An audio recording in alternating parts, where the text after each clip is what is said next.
Family channel நேர்களுக்கு அன்பின் Christmas வாழ்த்துக்கள். இயேசு கிறிஸ்துவின் பிறப்பாகிய இன்று உலகம் முழுவதும் அன்பும் சமாதானமும் பெருகட்டும். இந்த ஆண்டு கிறிஸ்மஸ் திருவிழா டிசம்பர் 1ஆம் தேதியில் இருந்தே பல நாடுகளில் பல்வேறு விதமாக கொண்டாடப்பட்டு வருகிறது. கிறிஸ்மஸ் என்றாலே குழந்தைகள் முதல் பெரியோர் வரைக்கும் ஒரு மகிழ்ச்சி. இந்த மகிழ்ச்சியான தருணத்தை எந்தெந்த நாடுகளில் எவ்வாறு கொண்டாடி வருகிறார்கள் என்ற சிறப்பு தொகுப்பை இன்று நாம் காணப்போகிறோம். கிறிஸ்மஸ் என்றவுடன் அனைவருடைய நினைவுக்கும் வருவது இயேசு கிறிஸ்து. குழந்தை இயேசு நமக்காக பிறந்தார், பாவிகளை இரட்சிக்கவே கிறிஸ்து இயேசு இவ்வுலகத்துக்கு வந்தார் என்ற சுவிசேஷகமானது உலகம் எங்கும் இந்த கிறிஸ்மஸ் பண்டிகையை முன்னிட்டு பிரசங்கிக்கப்பட்டு வருகிறது. கிறிஸ்மஸ் என்றால் குழந்தைகளுக்கு ஞாபகம் வருவது பரிசு பொருட்கள். கிறிஸ்மஸ் என்றால் மற்ற ஒருவர் உங்கள் ஞாபகத்துக்கு வருவார். அவர்தான் கிறிஸ்மஸ் தாத்தா என்று அழைக்கப்படும் சாண்டா கிளாஸ். சாண்டா கிளாஸ் உண்மையில் யார்? சாண்டா கிளாஸ் எப்பொழுது இருந்து பரிசுகளை வழங்கி வருகிறார்? அவருடைய வரலாறு என்ன என்பதை பார்ப்போம். யார் இந்த சாண்டா கிளாஸ்? இது உண்மை கதையா அல்லது சாண்டா கிளாஸ் என்பவர் கட்டுக்கதையா என்று பலருக்கும் சந்தேகம் இருக்கும். சாண்டா கிளாஸ் என்பவர் உண்மையில் வாழ்ந்த ஒரு மனிதர். கிறிஸ்துவுக்கு பின் கிபி 250ஆம் ஆண்டு காலகட்டத்தில் வாழ்ந்த செயின்ட் நிக்கோலஸ் தான் தற்பொழுது சாண்டா கிளாஸ் என்று அழைக்கப்படுகிறார். அவர் ஒரு தேவாலயத்தில் பிஷப்பாக இருந்தவர். தனக்கு வரும் வெள்ளி, தங்கம், பரிசு பொருட்களை பிறருக்கு வழங்கக்கூடிய நல் மனம் படைத்தவர் தான் இந்த செயின்ட் நிக்கோலஸ் என்பவர். தேவாலயத்தில் அவர் பாதிரியாக இருக்கும்போது கஷ்டப்படும் ஜனங்கள் அவரிடம் வந்து முறையிடுவார்கள். அப்பொழுது அவருடைய கஷ்டங்களை கேட்டு வைத்து கொண்டு இருக்கும் இந்த செயின்ட் நிக்கோலஸ் என்பவர் தனக்கு வரும் பரிசு பொருட்களை அவர்களுக்கு இலவசமாகவே கொடுக்கும் மனம் கொண்டவர். இவ்வாறு யாருக்காவது ஏதாவது உதவி தேவை என்றால் தாமாக முன்வந்து வழங்கக்கூடியவர் செயின்ட் நிக்கோலஸ் என்பவர். ஜெருசலேம் நகரில் 3 பெண் குழந்தைகள், தாயில்லை, தந்தை மட்டுமே. 3 பெண் குழந்தைகளுக்கும் திருமண வயதாகியுள்ளது. ஆனால் திருமணம் நடைபெறவில்லை. காரணம் பொருளாதாரம். இதனை அறிந்து கொண்ட செயின்ட் நிக்கோலஸ் என்பவர் தன்னிடம் இருக்கும் உடைமைகளை ஒரு பையில் சுருட்டி வைத்து கொண்டு அந்த பெண்ணின் வீட்டின் கதவை தட்டி இரவு நேரத்தில் வைத்துவிட்டு வந்து விடுகிறார். கதவை திறந்த அந்த தகப்பனாரோ அதிர்ந்து போகிறார். பை முழுவதும் பணங்கள். இதனை கண்டு அதிர்ச்சி அடைந்த அந்த தகப்பனார் 3 பெண்களுக்கும் திருமணம் செய்து வருவிக்கிறார். நாள் அடைவில் அது வழங்கியது செயின்ட் நிக்கோலஸ் தான் என்பது தெரிய வந்துள்ளது.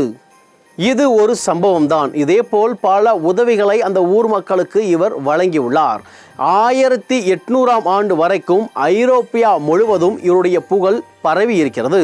இவருடைய மறைவு டிசம்பர் 6ஆம் தேதி. ஐரோப்பியா முழுவதும் டிசம்பர் 6 அன்று இவருடைய மறைவை கடைபிடித்து வந்தனர் 1800 வரைக்கும். செயின்ட் நிக்கோலஸ் டிசம்பர் 6 மரணித்தார். December 25 Christmas. எனவே இந்த டிசம்பர் மாதம் முழுவதையும் நாம் உற்சாகமாக கொண்டாட வேண்டும். அவருடைய நல்ல வழிகளை நாம் பின்பற்ற வேண்டும்.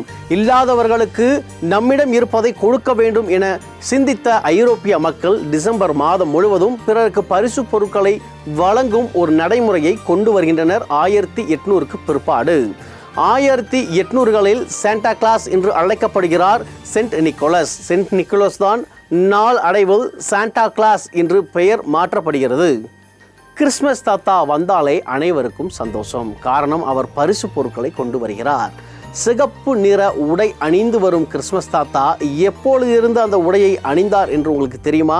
1800 காலகட்டங்களில் ஐரோப்பியாவில் நீல நிறம், பச்சை நிறம், பிரவுன் நிறங்களில் கிறிஸ்மஸ் தாத்தா வலம் வந்தார். ஆனால் சிகப்பு நிறம் என்பது 1836 தான் அவருக்கு வழங்கப்பட்டது. 1836 கொக்கோ கோலா நிறுவனம் ஒரு விளம்பரம் ஒன்றை செய்தது. அதில் கிறிஸ்மஸ் தாத்தா தோன்றி அனைவருக்கும் பரிசினை வழங்குகிறார். அவருக்கு சிகப்பு நிற உடை வழங்கப்பட்டது. அதுதான் இன்னைக்கு வரைக்கும் சிகப்பு நிற உடையில் சாண்டா கிளாஸ் வலம் வருவதற்கு காரணமாக அமைந்துள்ளது. கிறிஸ்மஸ் என்றாலே ஒரு மகிழ்ச்சி. இயேசு கிறிஸ்துவின் பிறப்பு. இயேசு கிறிஸ்துவின் அன்பை பிறருக்கு அறிவியுங்கள். நீங்களும் மகிழுங்கள், பிறரையும் மகிழ்ச்சியாக வைத்திடுங்கள்.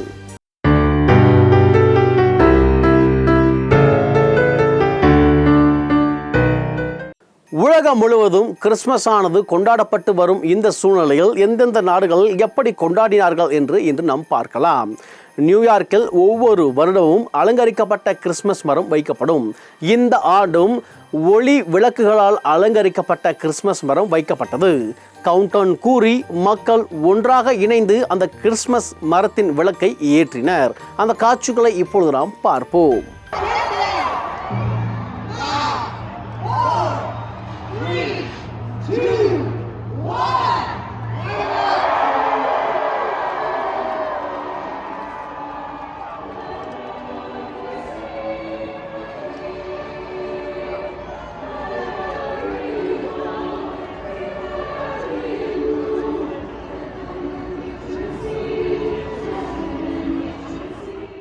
உலகின் சக்தி வாய்ந்த நாடு அமெரிக்கா. அமெரிக்காவின் அதிபர் மாளிகை வெள்ளை மாளிகை. இந்த வெள்ளை மாளிகையில் கிறிஸ்மஸ் விழாவானது கோலாகலமாக நடைபெற்றது. அதற்கு முன்பாக வெள்ளை மாளிகை கிறிஸ்மஸுக்காக அலங்கரிக்கப்பட்டது. வெள்ளை மாளிகை முழுவதும் கேரல் சத்தமானது இசைக்கப்பட்டது. இதனை ட்ரம்பின் மகள் திறந்து வைத்தார். அந்த காட்சிகளை இப்போது நாம் பார்ப்போம்.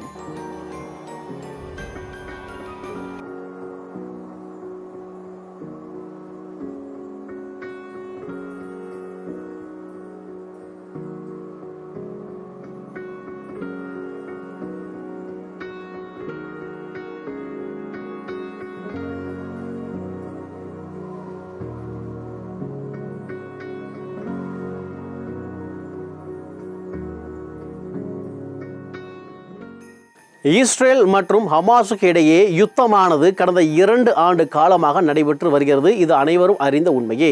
காசா பகுதிகளிலும் ஏராளமான கிறிஸ்தவர்கள் வசிக்கின்றனர். இந்த யுத்தத்தால் கடந்த 2 ஆண்டுகளாக அவர்கள் கிறிஸ்மஸ் விழாவை கொண்டாடுவதை நிறுத்திவிட்டனர். ஆனால் இந்த ஆண்டு மீண்டும் கிறிஸ்மஸ் விழாவானது அங்கு நடைபெற்றது. போர் நிறுத்த ஒப்பந்தமானது ஹமாஸுக்கும் இஸ்ரேலுக்கும் இடையே போடப்பட்டிருக்கிறது. இருந்தாலும் இஸ்ரேல் இராணுவம் அவ்வப்போது தாக்குதல் நடத்தி வருகிறது. இந்த குண்டுகளின் சத்தத்துக்கு மத்தியில் கேரல் சத்தமானது காசாவின் தேவாலயத்தில் ஒலித்தது.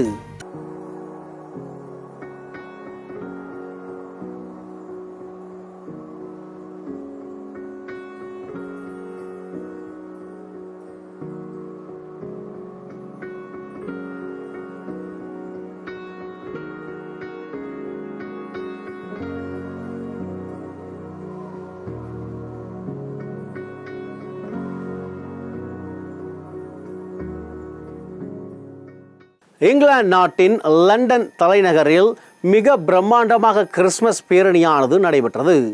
பல்வேறு மக்கள் கிறிஸ்மஸ் வேடங்களை அணிந்து ஊர்வலமாக வந்தனர். பார்வையாளர்களை கவர்ந்து இழுத்த இந்த கிறிஸ்மஸ் பேரணியின் காட்சிகளை இப்பொழுது நாம் பார்ப்போம்.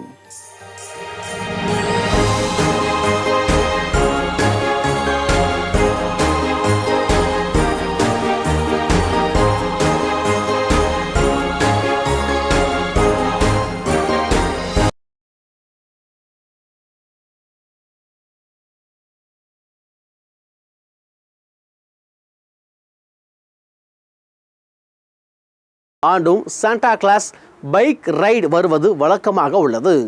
நீண்ட தொலைவிற்கு மோட்டார் பைக் மூலமாக சாண்டா கிளாஸ் வலம் வருகின்றனர்.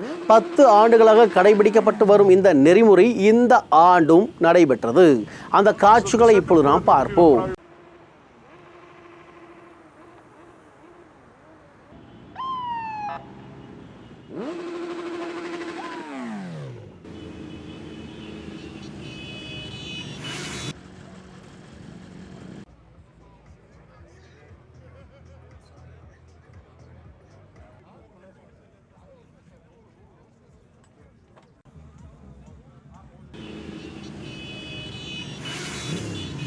இந்த ஆண்டு முதன்முறையாக கிறிஸ்மஸ் வான வேடிக்கை மற்றும் வண்ண விளக்கை அலங்கரித்தது பாரிஸ் தான்.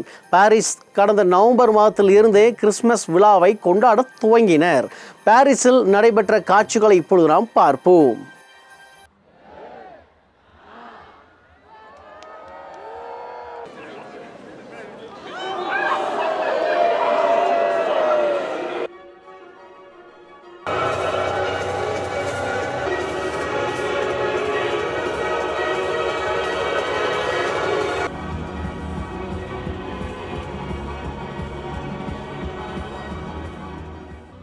உலகில் பல்வேறு நாடுகள் கிறிஸ்துமஸ் விழாவை பல்வேறு விதமாக கொண்டாடி வருகின்றனர்.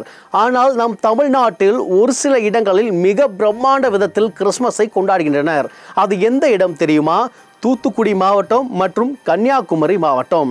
கன்னியாகுமரி மாவட்டத்தில் மிகப்பெரிய அளவில் கோடிகளை செலவழித்து குடில்கள் அமைக்கின்றனர். இந்த குடிலுக்குள் மனிதரே பூந்து செல்ல முடியும். அந்த அளவுக்கு மிகப்பெரிய பிரம்மாண்டமான குடில்களை அவர்கள் அமைக்கின்றனர். தூத்துக்குடியில் கேரல்ஸ் ஆனது மிக விமர்சனமான விதத்தில் மகிழப்பட்டு கொண்டாடப்படுகிறது. அந்த காட்சிகளை இப்போது நாம் பார்ப்போம்.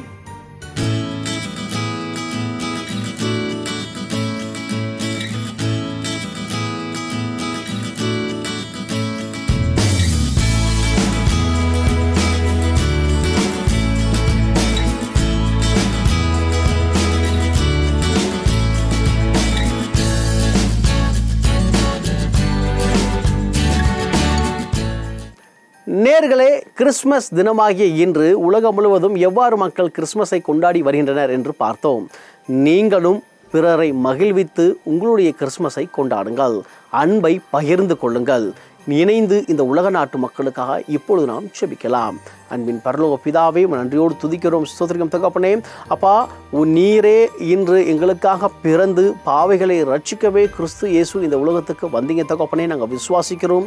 உம்மை நோக்கி ஜெபிக்கிற ஒவ்வொரு மக்களையும் தேவன் ஆசீர்வதிக்கும்படியாக நாங்கள் ஜெபிக்கிறோம். அப்பா, கட்டுகளை உடைங்க. பெரிய மாணவர்களை இழந்து உடைக்கப்பட்ட உள்ளத்தோடு இருக்கிற ஒவ்வொருத்தரையும் அப்பா நீங்கள் கட்டி அனைத்து சுகமாக்கி தேற்றும்படியாக ஜெபிக்கிறோம். சிகிச்சை ஒருத்தர் சுகமாக்குங்க. வேலை இல்லாததுக்கு நல்ல வேலை பண்ண முடியாது ஜெபிக்கிறோம்ப்பா. இந்த கிறிஸ்துமஸ் தினத்தன்று உலகம் முழுவதும் சமாதானம் கிடைக்கட்டும். இல்லாத மக்களுக்கு தேவைகளை சந்திக்கும்படி நாங்கள் ஜெபிக்கிறோம். மக்களின் கண்ணீர் துடைக்கப்படட்டும். ஒவ்வொருத்தரையும் ஆசீர்வதிங்க தேவனே. நாம அமைவுக்காக உயர்த்தி வைத்திருங்க.